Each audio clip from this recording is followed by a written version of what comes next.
Hello everyone. Today I will explain to you the startup steps and precautions when using the multimeter for the first time. Step 1. Connect AC power. Start by adjusting the supply voltage selector on the back panel of the multimeter according to your supply voltage. The mains electricity in my country is 220 volts. Use the power cord to connect the multimeter to AC power. Step 2.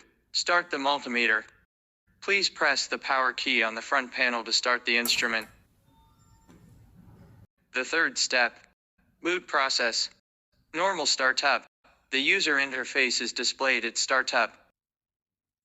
If the instrument does not start normally, please follow the steps below to check. The first step is to check whether the power cord is in good contact. The second step. If the instrument still does not start after checking, please check whether the power fuse has been blown. If necessary, please replace the fuse. How to replace the power fuse? Please watch the previous video. If the instrument still does not start after the above checks are correct, please contact Qingdao Hantek Electronics Co. Limited